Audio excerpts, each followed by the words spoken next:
ஆர்ப்பாட்டம். பிஜேபியின் அடாவடித்தனத்தை எதிர்த்து நடக்கும் ஆர்ப்பாட்டம். அனுமதியோ அனுமதியோ மோடி அரசின் அத்துமீறலை நாம் ஒருபோதும் அனுமதியோம். நேரு காந்தி கட்டி காத்த தேசத்தின் சொத்துக்களை RSS கும்பலுக்கு தாரை வார்க்காதே. அனுமதியோம் அனுமதியோம். தேசம் காக்க வந்த தலைவன் ராகுல் காந்தியை என்றுமே வீழ்த்த முடியாது. வெற்றி காண உன்னால் முடியாது. அரசியல் சக்தியாக தேசத்தின் எழுச்சியாக ஒருங்கிணைவோம். மக்கள் படையாய் ஒருங்கிணைவோம். தலைவர் ராகுல் காந்தி வழியிலே மோடி அரசுக்கு எதிராக ஒன்றிணைவோம்.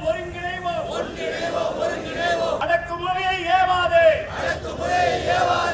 எங்கள் தலைவர் ராகுல் காந்தி தேசம் காக்க வந்த மகான். அணிவகுத்து என்றும் நிற்போம். ஆர்ப்பரித்து என்றும் நிற்போம். அலைகடலாய் திரண்டு நிற்போம். வீழ்த்திடுவோம். பாசிசத்தை வீழ்த்திடுவோம். மோடியின் அராஜகத்தை வீழ்த்திடுவோம். இந்திய திருநாட்டின் எதிர்க்கட்சி தலைவர் ராகுல் காந்தி அவர்கள் மீது அஸ்ஸாம் மாநிலத்திலிருந்து பிஜேபி அரசாங்கத்தினுடைய முதலமைச்சர் ஹேமந்த பாஸ்வாஸ் அவர்கள் ஒரு புதிய வழக்கை தொடுத்துள்ளார்கள்.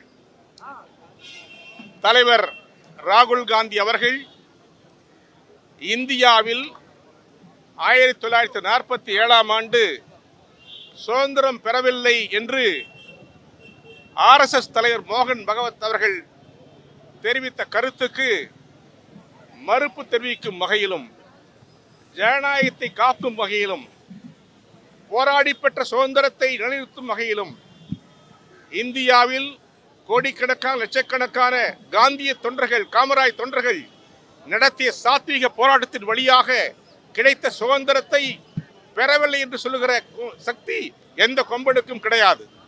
நாம் சுதந்திர இந்தியாவில் இருக்கிறோம். அந்த சுதந்திர வழியாகத்தான் இன்றைக்கு மோடி பிரதமராக இருக்கிறார். ஹேமந்த பிஸ்வாஸ் அங்கே முதலமைச்சராக இருக்கிறார்.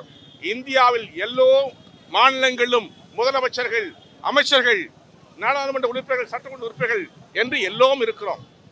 இந்த ஜனநாயகத்தை கொடுத்தது காங்கிரஸ் கட்சி. இந்த ஜனநாயகத்தை பாடுபட்டது காங்கிரஸ் கட்சி. இந்த ஜனநாயகத்தையும் சுதந்திரத்தையும் பெற்றுக் கொடுத்தது காங்கிரஸ் கட்சி. அந்த காங்கிரஸ் கட்சியின் தலைவர் ராகுல் காந்திக்கு, குறிப்பாக எதிர்க்கட்சி தலைவருக்கு, இந்தியாவில் யார் மக்களுக்கு எதிரான கொள்கையை சொன்னாலும் அதை எதிர்க்கிற மிகச்சிறந்த பண்பு அவருக்கு இருக்கிறது. மக்களை காப்பாற்ற, சுதந்திரத்தை காப்பாற்ற, மக்களுக்காக போராட உரிமை பெற்றவர் தலைவர் ராகுல் காந்தி அவர்கள். அவருக்கு எதிராக தொடுக்கப்பட்டிருக்க வழக்கை கண்டித்து தமிழ்நாட்டிலே இன்றைக்கு சென்னையிலே நண்பர் செல்வ பிரதிவர்களுடைய வேண்டுகோளை ஏற்று நாங்கள் இங்கே முன்னிருக்கிறோம். இந்த போராட்டத்தை வழிநடத்துகிறோம். இந்த போராட்டம் இன்று இருக்காது. தலைவர் ராகுல் காந்தி மீது தொடுக்கப்பட்ட வழக்கு முடியும் வரை, விளக்கும் வரை நாங்கள் போராடுவோம்.